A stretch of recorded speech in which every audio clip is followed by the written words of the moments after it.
Hello, movie lovers. Welcome home. My name is Amy Henserling, and you are listening to Watch This List. Today is my fourth episode with Swarticus, Andy Swart over here. I think this is going to be our best yet because we are covering the Coen Brothers, and I have never covered the Coen Brothers in all, I think, 77 now of my episodes. So, Andy, this is like quite a big deal just in that sense. You haven't done one movie? Not a single one. Oh, that's weird. What are the odds of that? I know. Okay, is good. This is good. Not even No Country, Lebowski. I mean, Obviously there's so many. Fargo. Well, they're kind of the obvious ones that you wouldn't really cover on a podcast, right? They're kind of too obvious. You mean like to cover them in general? Like just the directors, period? No, just those movies. Those movies are like total like Film Bro movies that everybody would pick, right? So if I'm a cinephile and I'm going to a podcast, I'm looking for some weirder shit than that, probably. Well, hence that's why we have you here, who chose the stranger ones. Are you saying I'm weird? No, I'm saying that you have interesting taste because you didn't go with like the most popular ones, but you also didn't go for like the most unpopular ones because you could have picked like the Lady Killers. Or I would pick Intolerable Cruelty because I feel Cruelty. That movie gets a bad rap, I think. But you like it? Well, I hate it. When I saw it in the theater, I absolutely hated it. So did I. But I've watched it a few times since, and it actually does fit in with their stuff more than I thought. Can you hear that tornado siren going off right now? Yeah, I can. Oh, it's the first Wednesday of the month. That means we get tornado sirens on the podcast. Sorry about that. Okay, so this will last how long? Probably about an hour. Okay, just the entire episode. No, I don't know. A few minutes. Okay. Well, everyone who lives near where Andy lives, there's a tornado. It's a Midwest thing. Hey, this could be worse. Like the last house I lived in had a tornado siren in the yard, like on a pole. I've never actually lived in an area that had a tornado siren go off. Oh, really? Oh, they do it. They test it every first Wednesday of the month. That it's actually interesting that's going off because that's one of the movies we're covering. Okay, so I totally planned that. Yes, I was going to say. I knew this would happen. So if all of you have not gathered what Andy would choose, especially for Progress, I think this is one of the motivations that you had because you wanted to do something that was religious, right? And both of these kind of have a little bit, yeah. Yeah, overtly. Because that's kind of like what we did. What did we do? First Reformed last time? Mm-hmm. Like that kind of, I felt like that was one of our better ones. Yeah, and then we have done The Weatherman, which I think that A Serious Man is extremely similar to. That one is not super religious, though. No, but it's about like someone's life just completely crumbling. They talk about a camel toe in that, though. Yeah, and is it hot sauce or soy sauce? I don't know. The sauce. Wendy's Frosties. No, but the sauce, Andy, remember? Oh, yeah, yeah. Is it hot sauce? Get it. Yeah, I can't remember now. Oh, okay. God dang it. That's the best scene about the sauce. He's going to pick it up from the store, right? And he forgets it after he's told himself like so many times. And he's distracted. Yeah. So right. So Andy picked "Oh Brother, Where Art Thou?" "Oh Bro, Where You At?" "Oh Bro, Where You At?" from 2000, and then A Serious Man from 2009. Which let's do "Oh Brother" first, I think. Both Sure. of them somewhat. I don't know if you could say this about every Coen film, but both of these feel like odysseys of sorts, don't you think? Like they feel like journeys. I feel like when we picked them, like I didn't think there was going to be any connection between them at all.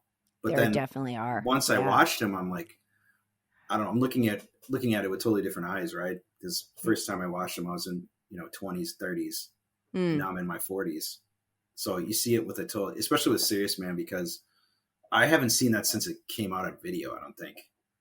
And yeah, and you said you related to the kids more than you related to Larry. I didn't have kids yet. I was young. I was still drinking pretty hard. And then I just saw myself as the child of the divorce, right? But then once you have kids and you get a little bit older, then you start seeing yourself in Larry more, which was kind of scary in some ways, but also funny because it's in Minnesota, and I think I think that actually is a better depiction of Minnesota than Fargo, which is kind of like more of a caricature. Well, and Fargo's in North Dakota, right? But I guess it's still like within a similar range. Well, Fargo's right on the border. Oh. But the movie pretty much takes place in and around Minneapolis. Minneapolis. Yeah. Which was their home where they grew up in St. Louis Park. That's kind of where this is. So what made you think of these then? If you weren't thinking of them in a religious way, then what way were you thinking of them? Oh Brother's is one of my favorite movies. Like I thought that would fit in well with like the Odyssey and you know, going through all this crazy shit and finding your way back home, that type of stuff. And then A Serious Man, I don't even know like why that came up. I just thought, hey, this is an interesting one that nobody really talks about that much. And I didn't think they would have any significance between the two. But it turns out they do kind of. Yeah, and maybe you were thinking also like Crisis of Faith sort of thing, because that is a huge part of Serious Man. It's a lot like First Reformed, right? So the St. Louis Park Jewish community or whatever that's in that movie is a lot like where I grew up with Polish Catholics. And it's just a different type of religion, but it's still like all of those same tropes and everything, like the way it is, like with the rabbis. It's the same way, but it's with priests. Right. Right. Luckily I wasn't with ones that fondled me. So it was pretty much like that, right? You go into this room and I know we're talking about Serious Man, but it's fine. I was watching some of the extras on that, and Ethan was like, we wanted it to be like a musty old wizard's lair, and that's kind of what it's like when you go into these old ass places where the priests live. It's like just not well maintained and like weird shit everywhere, weird books. It's all dusty, and they just nailed that. I thought they just nailed that, and it's only this really specific time period. Like for me, it was more the mid '80s, but this is like what 67. But there was still some of that when I was growing up, because it's not like I lived in a place where it's not like they were updating everything, so you're still kind of seeing that what it looked like. So I think that's what I related to than anything on that movie. Was that scene when the kid finally goes in after he's done his... Yeah, and he starts saying the Jefferson Airplane lyrics. To me, that is one of the weirdest things in their entire filmography. Yeah. Because when I watched that first time, I was not expecting that at all. No. And I don't like that band at all. I think the terrible hippie music, but now like that song is like, I love it now just because of that scene.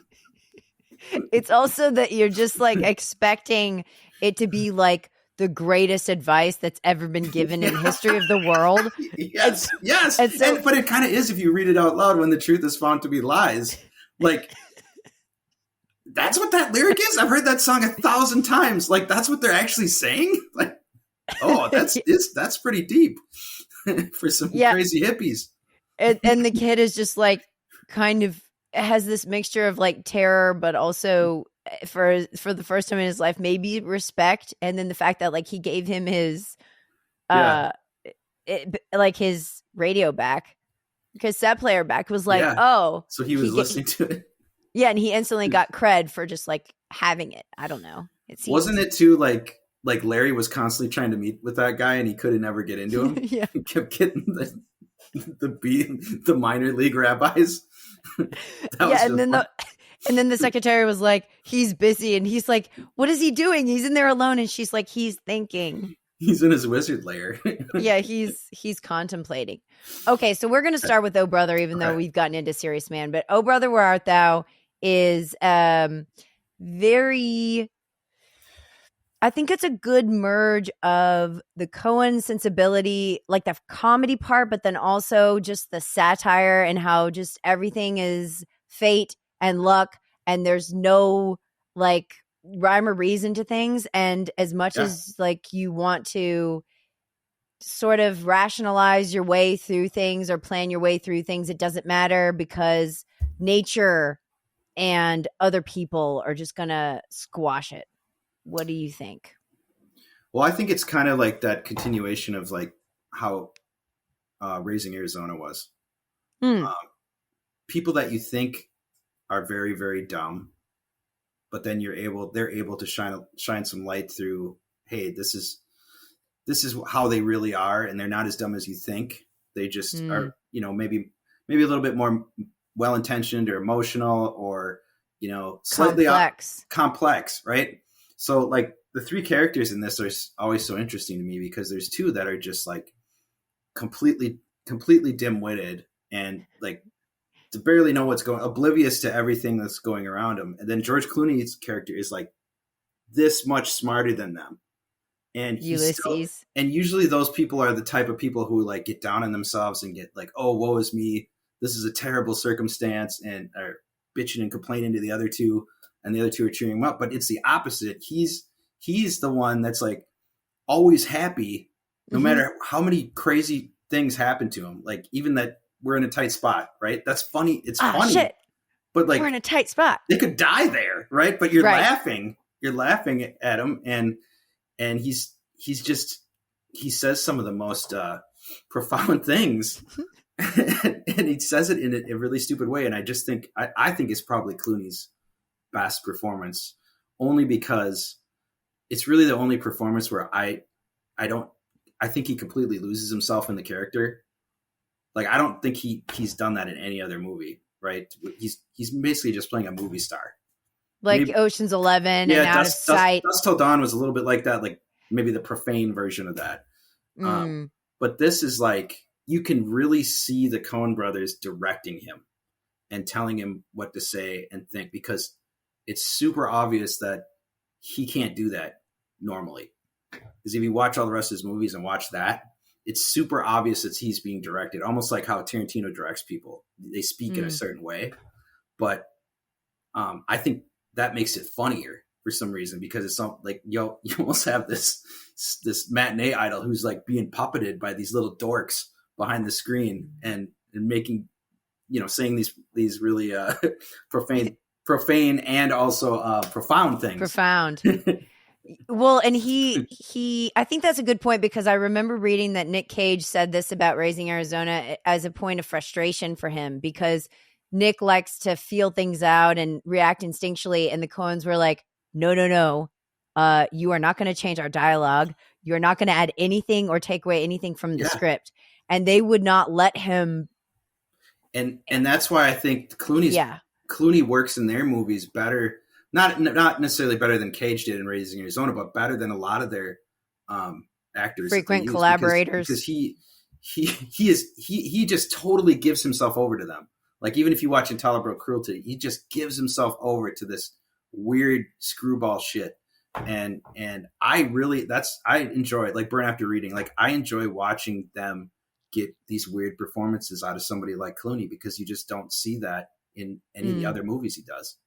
Yeah. Yeah. It was kind of funny because his dialogue, like when I would close my eyes, I kept thinking of Fantastic Mr. Fox. Oh yeah, totally. Oh yeah, yes, totally. I didn't even think of that. That's his 100%. Character is so similar to Mr. Fox, and it's also just the cadence, and so I feel like that was those are the most similar of his performance. Like when you said like this one stands out to you, it reminded me the most of him being in the Anderson. And that's having like a director with a very specific vision. Like, and that's, and Tarantino will do that with certain people. Scorsese will do that with certain people. But you just like Leo and the people that he uses over and over. Nick Cage is weird in any movie he's in, but his best performances are with auteurs with a specific vision. Like Kaufman. Yeah. Yeah. If he has a good director that will kind of not totally control him, but kind of just a little bit wrangle him, it's amazing to watch. I agree. And I do think Adaptation is his best, even though I love Nick Cage and I think he's great in everything. But that one is definitely up there. I think that's his most, like if we're talking about people who get lost in things, that is the least Nick Cage in terms of like where it's not just screaming at me that it's him. I feel like he actually is Charlie. For sure. And and that he actually is Donald. I don't know. I'm with you. That's how I feel. That's exactly how I feel about Clooney in this. Like, I feel like he's this dopey guy from the turn of the century, whenever that was. 30. What is it, the 30s? I don't even remember. I think it's the 30s. Yeah. And he also it's got like a little bit of the Hudsucker Proxy.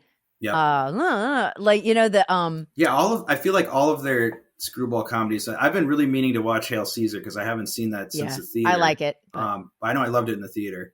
Yeah. But like it's got like say blah, blah, blah, like it's just like the old timey. Yeah, exactly. We're gonna make a picture. See. Yeah. Kind of like Ed Wood. I don't know. I'm thinking of like caricatures of that rather than like the actual era. Yeah, and that's the fun part is they can make movies like that and still have them be smart and based on literature, which is funny about this one because I did read that literally the only person on set that had actually read the Odyssey was Tim Blake Nelson. They just basically made it to be what they thought the Odyssey was going to be, which makes it even funnier. That is funnier. Because like I do think it's funny. Like I remember starting to read the Odyssey when I was like 22, and wow, like, I can't finish this. This is stupid, you know. But you didn't like it. I like the themes of it, but like I would rather have it fed to me in this way. Put it that way.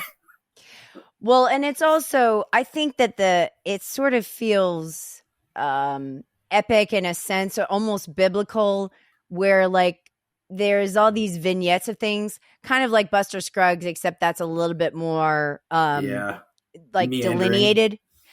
But then in this, it's like with the sirens and when they meet the Bible salesman and everything, it feels a little bit like, it's just like a journey, or like Pilgrim's Progress, where you go from this place to this place and you meet these colorful characters, and maybe you learn a life lesson, or you learn how there are no life lessons. But I saw so many parallels. Like I would think of Hudsucker, and then I thought of like True Grit. I thought of Unforgiven. I just thought of one that's like that is Dead Man. You ever see the Jarmusch? Yeah, that's kind of the same way, where just getting in these weird vignettes, adventures. Yeah, and I mean the Coens arguably do that a lot. Like even inside Llewyn Davis, he's got all these different people that he meets along the way, and it's like point A to point B, scene to scene. That's just loosely kind of connected, and that's kind of that's kind of how life is if you think about it. So maybe I don't know that we could name a Coen Brothers film that doesn't do that. Is there any that doesn't have that structure? Like where, not that I can think of. Barton Fink, maybe Miller's Crossing. That one's that's tightly structured. Like, and that's kind of like an homage, right? Like a straight up, like just straight homage. And Blood Simple is pretty straight because that's just a noir structure. But that one is they probably were prohibited by the budget, I would imagine, where they couldn't probably do that as much. And No Country is not really episodic. That feels like a lot more. Yeah. I mean, they can't. I would imagine they didn't want to mess with the book too much. Oh, yeah. You don't want to mess with McCarthy. No, don't mess with him.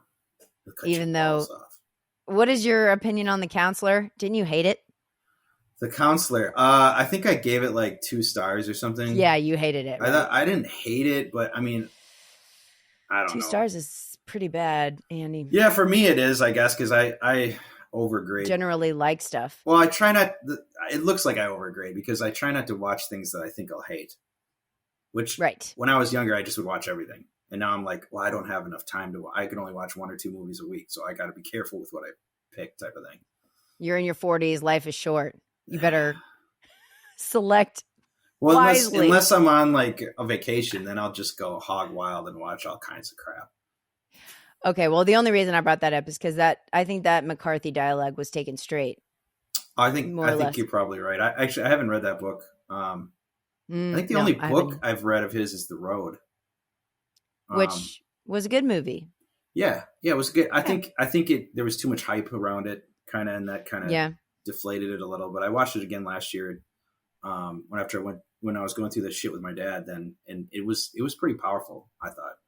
That's right. You had a great write-up for The Road. That was all during that time. The thing that I think frustrated me when I saw it in the theater was that book really blew my mind when I read it. especially the ending with the dad stuff, because I had been going through a lot of, I had a really up and down relationship with my dad. And then I read that and I'm like, something clicked in my brain. And it was before I had kids, so I didn't quite still understand that relationship. And, you know, I think they left a lot. They had to leave a lot out. And that book's like, that book's got a lot more nuance to it. Yeah, exactly. But that's why I was initially let down. But watching, I loved it when I watched it last year. It made me sad. I almost started crying. I know, it's emotional. And Vigo. Yeah. Vigo's good. Vigo. I just watched like what looked like a 12-year-old Vigo last night in Psycho. Yeah, the Van Sant Psycho. Like I have in my notes, it says Vigo and Hayes look like they're 12. Yes. I can't believe you gave that 4 stars. We'll get on a complete tangent there. Oh yeah, we can't get that later. Put it in the comments. Okay, so Oh Brother, Where Art Thou? What do you feel that are the life lessons of Oh Brother? Because I'm going to ask you this about A Serious Man, but I think A Serious Man, it's a little bit more obvious. Yeah, pull up your notes. Okay. For us. I did write this. I did write a review of this already, and I think I got most of this in there. I think it's just, for me, it's more like a childlike exuberance towards life. And like a wonder or curiosity. Yeah, like maybe? a childlike wonder, and like having wonder for all things. Like the thing when I came out, like this and Lebowski were ones that I would repeatedly watch when I came home drunk to pass out to from the bar. Mm-hmm. So there were points where me and my friends knew them by heart, both of them, and you know, we'd be leaving and be like, I got a RUNNOFT or, you know, shit like that. Yeah. And it just, I hadn't watched it in a long time, and I watched it and I'm like, holy shit, this is like their midlife crisis movie. And I looked it up and they were like 43 or something when they made it. And I'm like, holy shit, I can totally see that in this. Whereas before I'm like, this is just them goofing off and, you know, riffing and like taking the piss out of the Odyssey. And, you know, you just see it from that, you know, and you just see the dumb one-liners and that's all you care about. But now I really see like a heart into it when he's at the end of it and he's trying to find the ring for his wife and he's got the kids on the rope. Like I can see them like as, you know, I don't know if I can't remember if they have kids or not, but like, that's kind of like more of the mentality I see now. And maybe just cause I'm at that age. Well, and I also think that it's kind of an unusual plot twist that he's like, hey, there is no treasure. I have no money. I'm just trying to get my wife back. And then to have the wife be Holly Hunter. Yes, like Raising Arizona wife. Arizona. Yeah, it's so good. This is so good. She's just like, I've counted to 5. What does she say? The line of like, I've counted to 5. I think what was it? I counted to 3. Or I counted to 3 and I made up my mind. I said my piece or something like that. I've said my piece. Yeah. Then he had to go find it.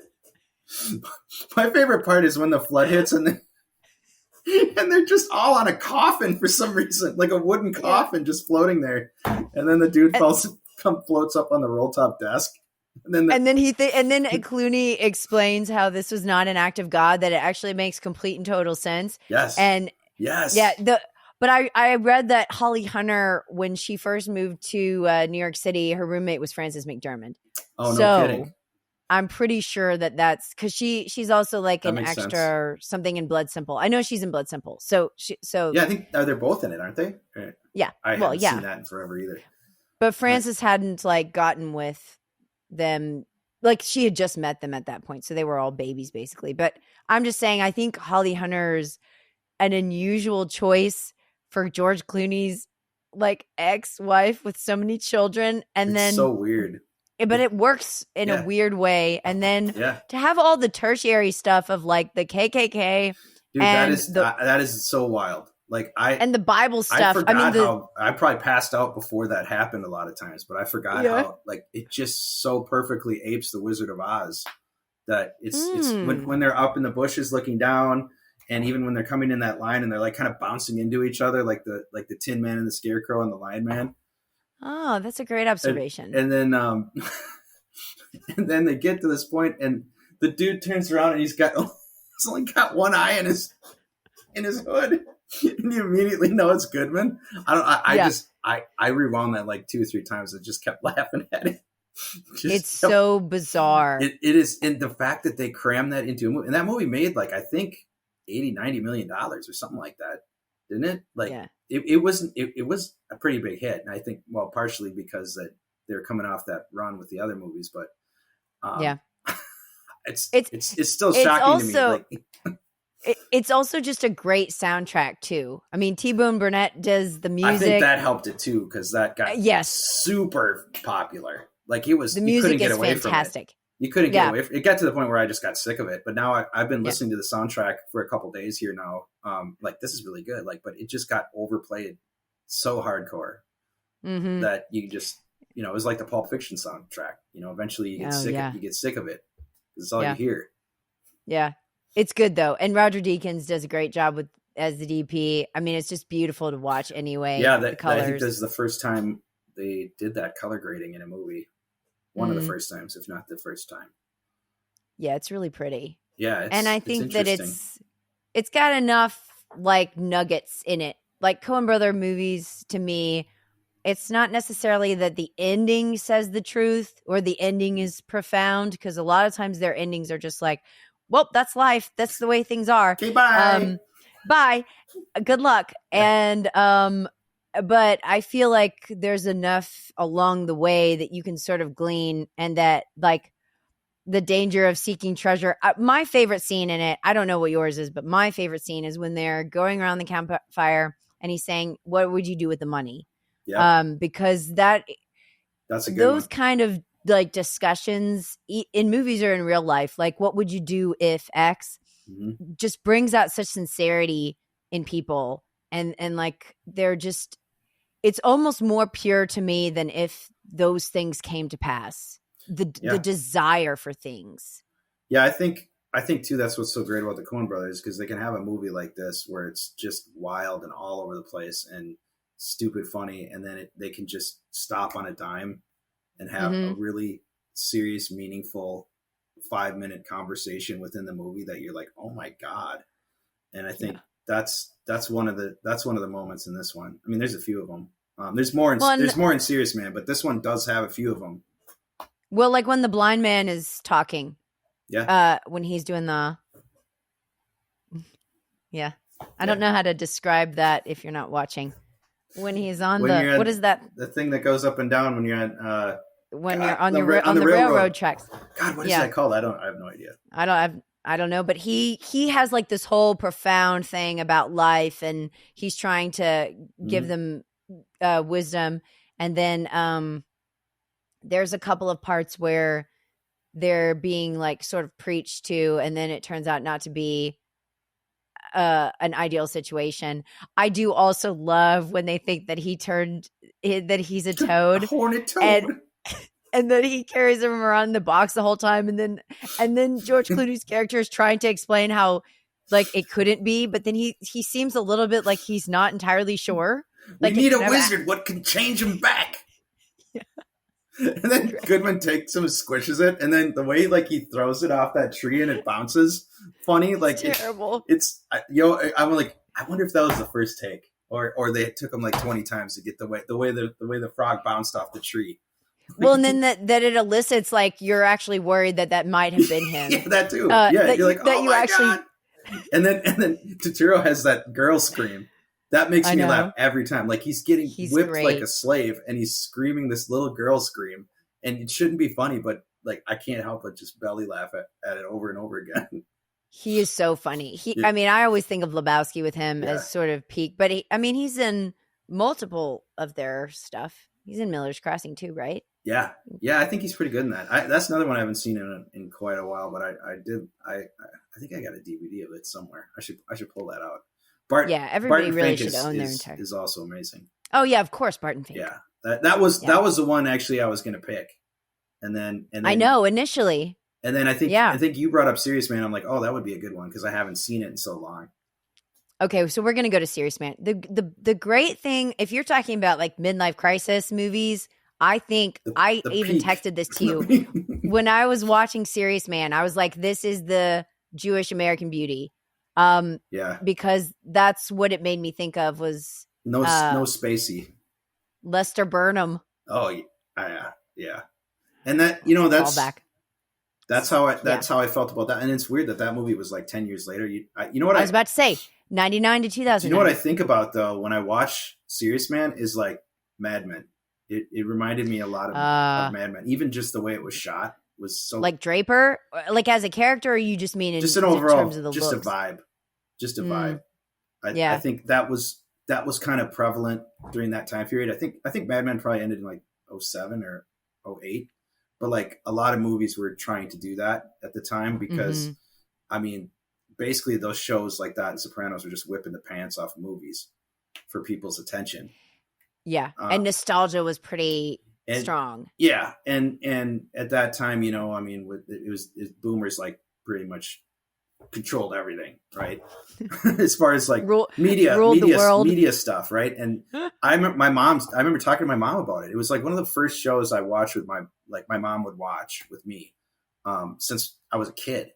Like she just loved like seeing the throwback, seeing the Beatles stuff, like because that was the time period. I mean, I'm sure my parents were the age of Larry. Maybe not. Good point. Maybe that actually no, they were in high school. But like they probably would, so they remember it as their parents. I think would be more. That's their parents. Right. Yeah. I think that there's I don't know why in my brain there's such distinctions between Boomer, Gen X, Millennial. Like I mean, when you're talking about your parents, and I'm like, yeah, like Boomer, it's like these very very specific attitudes and traits and movies and like. Do you think it's because though when they grew up it was like this much, and then when the internet came it just kind of expanded and it didn't become as meaningful, those certain touchstones? Yes, but I think Gen X is kind of torn between like I feel very akin to Gen X people because I feel like I got the internet and cell phones and everything pretty late in life. Like I got my first phone right before college. Whereas like Gen X, I feel like is in a weird in between where they kind of relate to boomers, but then because they got the internet later, but then you guys were like on a lot more blogs and stuff than I was because you were older when they came out. So like if I talk to guys that were, or anybody who's Gen X, they're like, yeah, they were writing on stuff and making online friends. It was weird. They had those a long time ago. They had like the weird, like the chat rooms. That was like a big exactly thing. Yeah, where you would just randomly. I just had AIM. I remember the first time I got in a movie chat room, I'm like, oh my god, these people like the same stuff I do. This is really weird. And then it becomes like this addiction to where like you forget what time it is. Like, is you just do you feel like Letterboxd to a certain extent has like sort of become that, like taken that sort of like? I think for people of our specific niche of what we like, I think it's taken the place of that for sure. Because I see the same people on there all the time, and you start going there, it becomes like, you're walking down the street to your neighbors, like, hey, what's been going on? That type of. It's like a hangout. It's like a hangout space, right? You just check in. Right. You check in for 10 minutes when you get home from work. Oh, right. Oh, what this? Oh my God, you thought this, and then you just fall down a rabbit hole. And 2 hours later, you've read 50 different reviews on the same movie. It's just that we have threads instead of chat rooms, but I think that maybe initially it was more back and forth. Like Letterboxd still feels a little bit safe and more, I don't know. It feels a little bit different than like one-to-one or like getting, really getting to know someone. It is really weird with the thing with no direct messages on there. Like, I think I feel like that's the only place that's like that, right? Yeah, most social media has it. I understand why they don't, though. But I think with that, like I've been on there for a long time, like 10 years. But most people, like with you or with a couple other people on there, like maybe Rob or whoever, I wouldn't have talked to them outside of, like, I don't think I've even still talked to Rob outside of Letterboxd. But there's been people that I've got me into it, like the two dudes that got me into it in 2013. Like I was friends with them first, but then there's these other people who I'm friends with that I didn't see for like 5 years, see what they look like in person because they had some weird avatar. Right. And it's fascinating. It is. It's really weird. And then that becomes their personality to you. Yes. And that's the guy with the picture of the bong. And then when you hear them or you meet them, it's like, you have to replace whatever your imaginary version of them is in your head with who they actually are. Effed up if you've read somebody's writing for 5 straight years and then you're like, oh, that's who that is? That's not who I've been picturing at all. It's just like a mind F. It is a little bit. And I think that, like, I don't know. I have a mission of bringing everyone out that I'm close to so that I can replace, or I can have who they actually are in the place of my perception of them, because I want it to be as accurate as possible. That's literally why I started watching your podcast. So you could see what people looked like. Exactly. Like, I didn't care what they said. I want to see what these people look like. Like when I tell you, like, you should have this person or this person on your podcast. I just want to see what they look like. Yeah. hear how they sound. You know what I mean? I'm really just performing a public service. This isn't about films. You kind of are, but most of them. Yeah. I mean, you're pretty good at sifting them out, though. Like you only pick the best of the best for the most part, I think. Yes, I try. I don't know how I managed to get on it, but I was about to say that's a nice compliment to you. Yeah. Okay, so back to Larry. So Larry is having a crisis because his wife is like, "Hey, those problems that we've been having? Well, we're getting divorced, and Cy Abelman is gonna call you." Actually, he had so many messages from this guy, and then later we find out that she's like, "Did you notice that comment where she says, 'Oh yeah, he's been writing letters on your behalf. He likes you so much,'" and you're like, "Oh my gosh, those are the letters." The letters that are denigrating him. Yes. I just love like his power move of like the powder blue suit, and he's wearing like a Jackie Brown Kangol hat, like in 1967. Do they even have those then? I guess they did, but it just looks always pick up stuff like that. Out of place for the rest of the movie. like why is he dressed like that? And then he even appears in his classroom as a ghost dressed like that and slams his head into the chalkboard.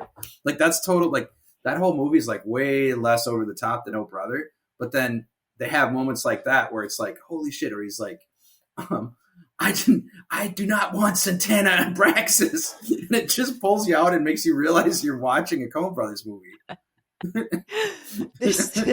There's so much in this movie where it's just like a series of unfortunate events. Like he's just trying to be a good person, and he's just trying to like go through his life and get tenure, and everything goes wrong for this guy. Like the TV is not working. His daughter wants a nose job and her $20 back. His son is being bullied and like chased down the street every day. His wife wants to leave him for Cy Abelman, and then he doesn't know if he can have tenure. What about the crazy neighbor? The crazy violent neighbor pulls up with a whole deer on top of his station wagon. And then the Asian student who's trying to extort him, and then seems so out of place in that, within that universe. The hot neighbor. Yeah, the hot neighbor. That's the hot neighbor's my favorite. That's the saving grace. Yeah. Yeah. Have you? What was it? The New Freedoms. I gotta sing that line. It's the best. It's like, do you partake in the New Freedoms? Or what was it? I can't remember. Damn it! Why can't I find it? I haven't. Do you take advantage of the New Freedoms?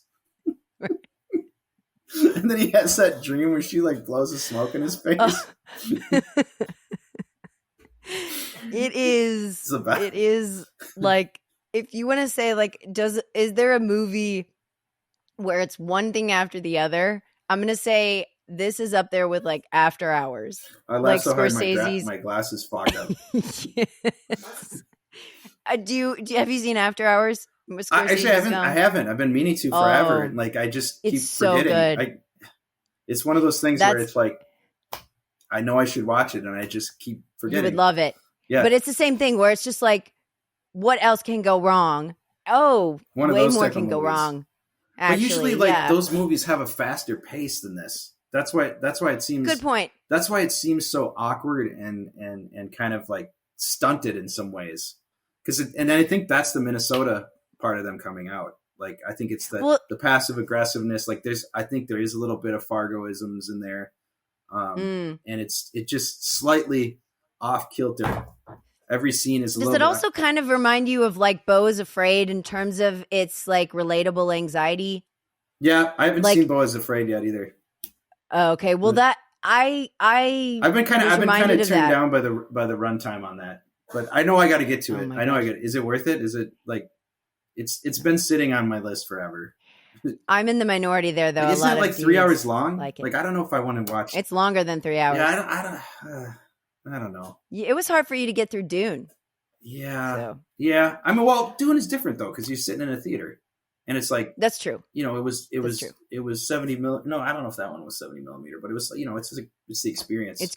It's gorgeous. Yeah. Well, okay. The point is that movies that are about midlife crises, a lot of times, they feel like kind of like what did I just watch? Punch Drunk Love, where you're like you can feel that's a lot like Serious Man. That's a good anxiety and the like on edgeness of the character and how they're just like trying so hard to just get through the day and they can't, and like people keep interrupting coming into their space, interrupting their peace of mind, and it gets worse and worse and worse as it goes on. Yeah, I thought like you just feel lack of control. I think when I wrote about that one, it was I thought it was like like this guy getting put in this maze, like this rat in this maze, trying to get to the cheese, but he keeps running into doors and he doesn't really know which way he's going.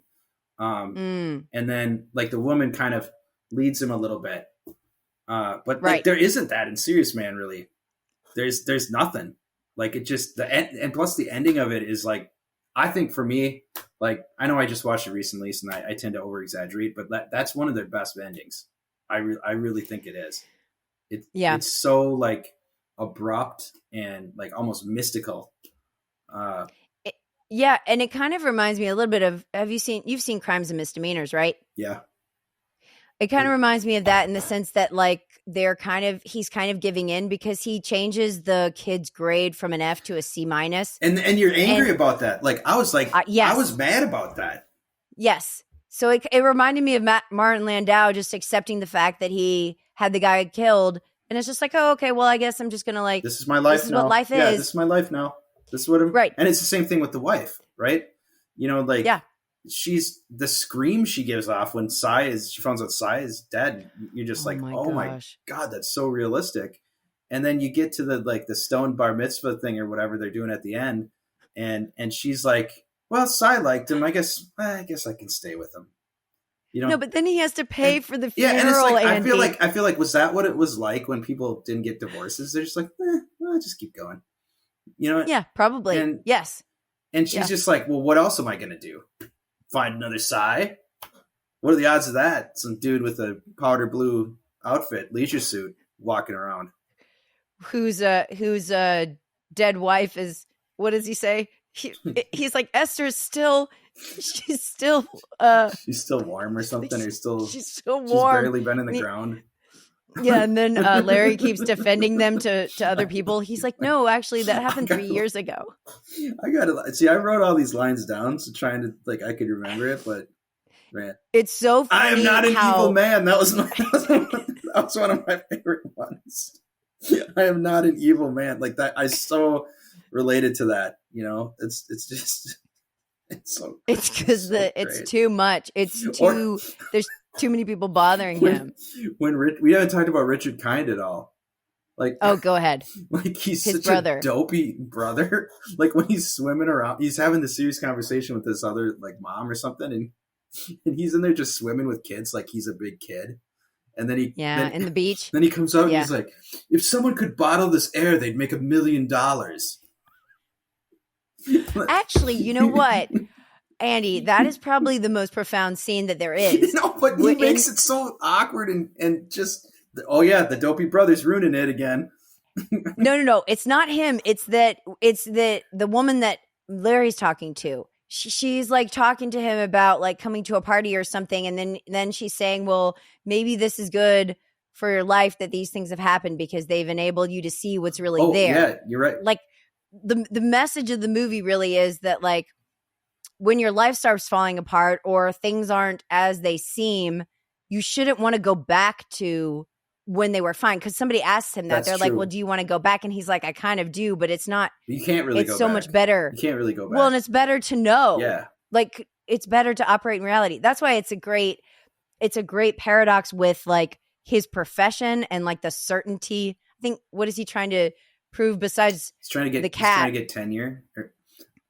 No, but he's like trying to show the theorem for the certainty paradox. Oh. And then when the camera pans out, you look at the board and it's just a bunch of nonsense. And it goes back to what he says to the kid about, we don't know about Schrodinger's cat. It's about the math. Oh yeah, that was another illustration. Thing. That is another thing I had written down. Yes, there's just so many different things, and then his brother is making that weird notebook, the Metaculus or the Metaxis or something. Calculus. Like, it was just filled with weird numbers and shit. That's what the Coens are saying is like, you have all this stuff. What does it mean? Like, because when he goes to the rabbis, he's trying to say like, what does this mean? And that's the point of that other story about the teeth, about the message behind the teeth. You have to let it go. Like, you have to accept the mystery. Yes, because he's like, why did you tell me this story? It has no point. And he's like, Look at the parking lot. Look at the parking lot, Amy. Look at the parking lot, Larry. Parking lot, Larry. Do you see what happens, Larry? Do you see what happens when you meet a stranger in the Alps? I just think it's funny. It's Larry, and they're just yelling Larry. I know. It's very frustrating. It's a very frustrating movie if you feel like you're the type of person who wants the moral of the story, because the way that it opens with the fable, it seems like they're going to get at something that will help you or that you can take away. And the fact that they just refuse to do that, even into the very end, it makes it so that you really have to watch it differently and not try to. That's what makes it special, though, I think. Don't you think? Like, that's why it's special. Like, most movies and most directors don't do that. There's maybe 5% of all directors and writers will do that, and where they'll just let you not know. Yeah, and maybe 2% of that will do it well and won't totally botch it. Like, the fact that we're even watching this movie where nothing happens and the end is just you're just staring at a tornado. And then you've got your doctor calling you, telling you that you need to come in to discuss your test results because you can't talk about it on the phone. Yeah. That killed me. Like there's certain things that are so funny that'll remind me of my parents. And then that happens. And I'm just immediately, your mind goes like, oh, okay, this happened to my dad. And you think about the tornado, when I was younger, it was, okay, this is the kid's point of view. The tornado is the 60s, right? The 60s is coming and his life is going to be free love and all this weird shit's going to happen. Or the 70s. The 70s, I mean, and then, but in the other sense, it's really him. It's really about the guy, which I didn't realize about Larry, which I didn't realize until this time. It's just like, this is going to be confusing for the rest of your life. It's not just confusing because you're going into, you're in adolescence or whatever. And that's, I'm sure that's part of the bar mitzvah theme. But really, it doesn't get any less confusing. It gets more confusing, and you have to accept that. And it's like so when we were talking after we'd both seen it, it was like, well, what is your takeaway from this movie? What are you getting out of it? And then your response was that it's about like helping others, right? Because that's what the young, inexperienced rabbi says is like, we're just here to sort of lighten the load, not necessarily to provide solutions, but to, empathize, I guess, to a certain extent.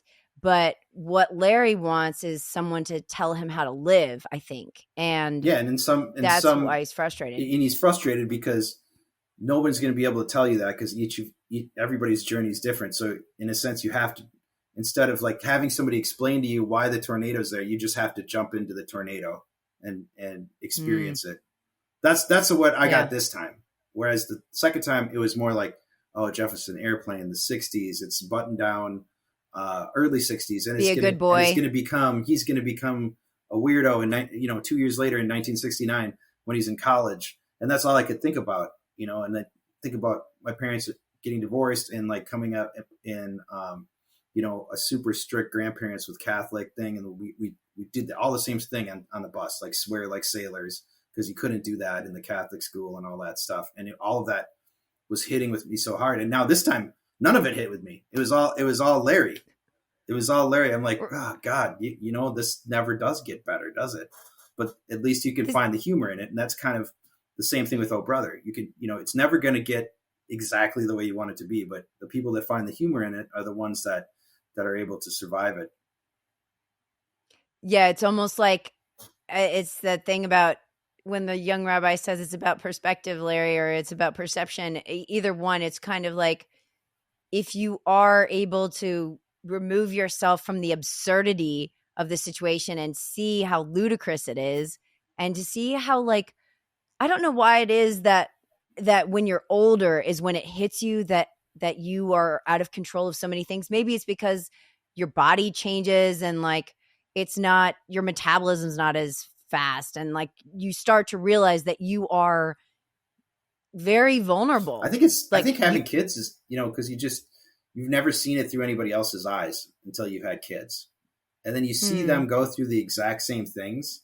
And it's kind of like staring into an abyss because, this is just going to keep going for hundreds and thousands of years. Everybody's going to experience the same things. Like, what are we here for if we're all going to just have this certain experience? Like, is there more to it? And it's just this existential crisis type thing in Serious Man, where in the Oh Brother, they're kind of just goofing on it. Well, and I don't think in Oh Brother they are as. This is kind of why people say that the more intelligent you are, the more you're going to suffer, because the smarter you are and the more aware you are of what's going on, the more questions you're going to have, the more searching that you're going to want to do. And it seems like the simpler you are able to sort of parse things, you are going to be more content, I think, but then you're also not going to ever sort of grapple with those things. That's kind of like the Tim Blake Nelson character. Just care for some Gopher Everett, sitting there just playing the banjo. Old George, not the livestock. Like, he's just a passenger. He's not a driver in his own life. He's just a passenger in everybody else's life. But doesn't that remind you of like Patterson, where it's like a lot of intellectual people or a lot of smart people kind of idolize the simple life, or they do it to themselves because they're overthinkers. Like, right. Tim Blake Nelson's character, Turturro's character, is not going to overthink anything, whereas Clooney is going to sort of a little bit, but ultimately, I think it makes me so happy is because I'm like, these guys are just figuring it out, and it doesn't matter what life throws at them, they're gonna make the best of it. Right. But then what do you think is the like ideal state? Like, if you had to say, like, do you think it's a mixture of? I think it's about self-awareness, but then also, like, if you're not contentment. If you're not self-aware, then you're going to get blindsided, right? But if you have to, it has to be a little bit of both. You have to be able to turn it off and on. I think, like you have to be able to not take things too seriously. I think also, I read yesterday that one of the best signs of mental health is flexibility. Yeah, I can see and that. And I think about that a lot. Like, it's not necessarily that you just take things like you don't need to be a pushover. You don't need to be a doormat. You don't need to just like allow life to happen and people to leave you and come and go. And like you have no sense of control or power or anything, autonomy. But at the same time, if somebody walks in here and they're like, hey, Amy, I'm leaving you, I need to be able to be like, okay. And to a certain extent, I mean, where I don't know, there's enough core strength within yourself that you can get to the point where people cannot affect your I think it's a process too, right? So when you're younger, you're like pushing. As you get older, it's like more about, you can still push like that, but you got to pick your spots, and you're going to be more effective than if you're just plowing straight through. Right. You gotta kind of like look for the openings, and then take your shot sort of thing versus just pummeling people in the face with your opinions and everything else. You got to waiting till somebody else brings something up and you're like, Mm-hmm. oh, really? Did you know about this? And maybe you open their mind a little bit more because you did that versus like, you need to do this, you need to do that. And that's, I think I was more like that when I was drinking for sure. And I've tried to listen to people more as I've been sober, which is hard for me because I overthink everything and I want every situation to have the best outcome. Yep. It's very difficult to let go and not cling, and to also be receptive and humble, like having the openness to be proven wrong, and that just because you're proven wrong is not a reflection on who you are. Exactly. Like you can just say, I didn't understand this and I take it back. Like I'm changing my mind. But a lot of people just don't want to say that. It's okay to change your mind. I some in my earlier days on Letterboxd, we would just flame each other for flip-flopping on movies and there was this guy that always flip-flopped and I feel bad for ripping on him now. And, but like, it's just his thing that he does. And I rarely flip completely on movies, but it's still, it's like, you got to think about, you're in a different place in your life. Like I didn't flip on either of these two movies, but I'm looking at it from a completely different perspective. And that's when, you have a truly great film or a great filmmaker is it kind of ages with you. Like, like Eyes Wide Shut. Like I remember watching that as a 24, 25-year-old. And hey, I thought it was cool, weird Kubrick shit. And then, you get 20 years into a marriage and you're like, oh my God, this guy's a fucking genius. Holy shit. It's like the movie, I love a movie called Elegy, and Ben Kingsley opens the movie by saying, like, does War and Peace change 20 years after you read it, or do you change? Is it like, if a book changes 20 years from when you first read it, it's because you changed, the book didn't change. So obviously it's the same words, all of art, same pictures, it's same, it's like this test almost, because it's like, never change. It just is.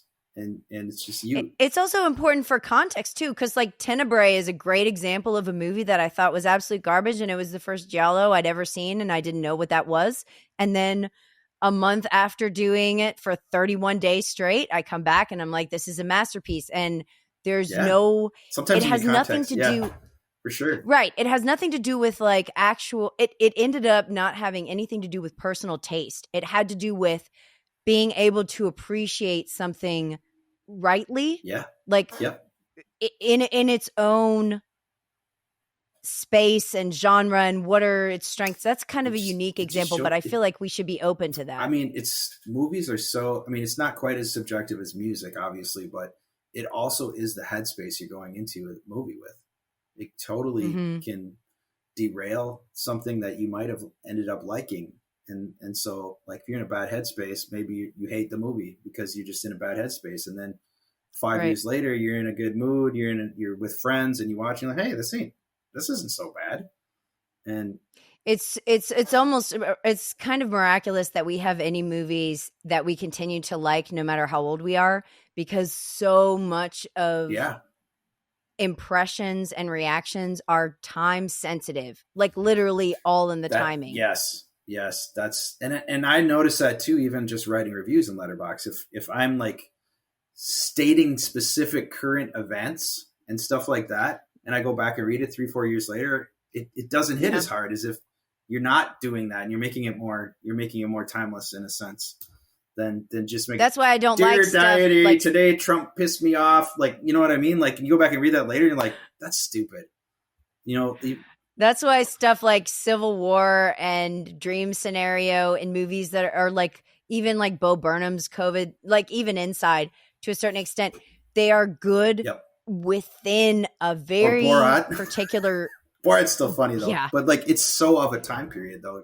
It's so of a time period, and it's so particular, and that's not like a judgment on that. It's just saying that. And sometimes a lot of time passes, and you become nostalgic for that time period, and that changes the perception again.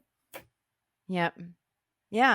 I mean, I just found this with Furiosa, where I was like, if I hadn't just done an entire women's series for the pod and like met all these cool chicks and like been talking about watching movies in a female lens specifically. I never ever cared about watching something through a male or female lens in my life until She Said. And that completely changed my interpretation. And I mean, there's nothing I can do about it now. It's kind of like, yeah, it's like it's there. Ignorance is bliss to a certain extent, because you're gonna, but it's good to keep growing and to keep changing so that it's like learning new languages expands like you. You have new you can speak new languages, right? Like I watch stuff or I read, people on Letterboxd that I never would have come in contact with 10 years ago or even wanted to.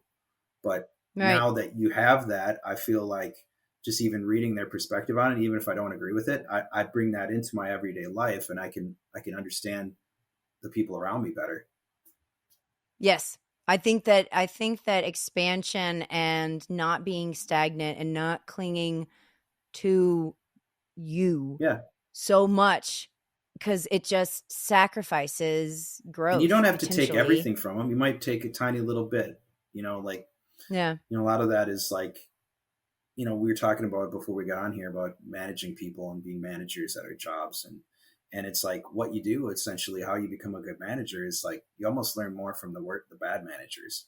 You like, if I think back on all the managers I've had in the last 20 years, like I'd probably take one trait from each of them, and then not do all the stuff I hated. And that might make me a better person or better dealing with people.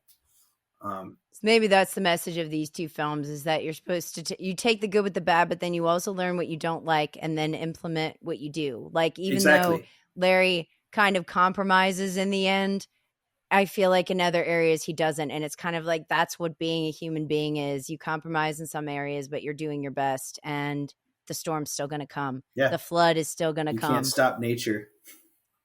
Can't stop what's coming. What's that from? Is that from one of them? I don't know. I think it is. Is it? Can't stop what's coming. Isn't that from No Country? Yeah, it could be. All right. Well, Andy, we talked about a lot of things like in this episode. Yeah. I hope that everyone has enjoyed it, and that you watch these two movies. I'm pretty sure that everybody that's going to be listening to this has seen all of the Coen Brothers filmography, because most of us have.